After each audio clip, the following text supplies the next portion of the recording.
परमेश्वर के एक जन ने ऐसा कहा है, यदि आप आत्मा में जीवन जीते हैं तो संसारिक जीवन जीने के समय पूरे जीवन काल जितना आप काम कर सकते हैं उससे कहीं अधिक काम आप एक घंटे में कर सकते हैं। पास्टर SP आर्नेस्ट कहा करते थे कि हम अपना जीवन दो प्रकार से जी सकते हैं। पक्षी उड़ सकते हैं और चल भी सकते हैं। चलने के द्वारा वे कुछ ही दूरी को तय कर सकते हैं, परंतु उड़ने के द्वारा वे पहाड़ों, नदियों और हर रुकावट को पार कर सकते हैं। आत्मा की अगुवाई के अनुसार चलने वाला जीवन पक्षी के उड़ने के समान है। मिस्र से कनान तक की यात्रा केवल 11 दिनों की थी, परंतु इसराइलियों को वहां पहुंचने में 40 वर्ष लग गए। मनुष्य नहीं, परंतु परमेश्वर ही उन्हें चला रहा था। फिर क्यों परमेश्वर उन्हें 40 वर्ष तक चलाता रहा? परमेश्वर हमारे हृदय की अवस्था के अनुसार हमें चलाता है।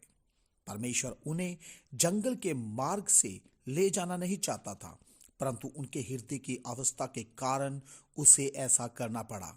हमें से कुछ लोगों के लिए जीवन हमेशा मारुस्थल की यात्रा समान रहता है। मारुस्थल एक ऐसा स्थान है जहां कोई भी फूल, घास, पेड़ पौधे, छाया, फल कुछ भी नहीं होता।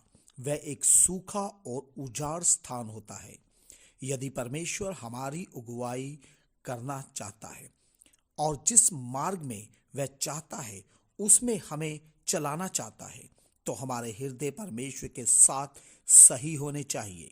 यदि हमारा हृदय हठीला और कठोर है तो जिस मार्ग में परमेश्वर हमें चलाएगा वह कठोर होगा, परंतु जो मुड़कर टेढ़े मार्गों में चलते हैं उनको यहोवा अनर्थकारियों के संग निकाल देगा। भजन संहिता 125 उसका 5 वचन।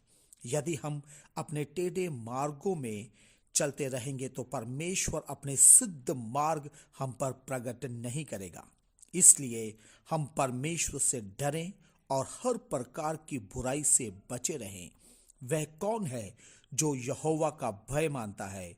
यहोवा उसको उसी मार्ग पर जिससे वह प्रसन्न होता है चलाएगा। परमेश्वर आप सबको आशीष दे।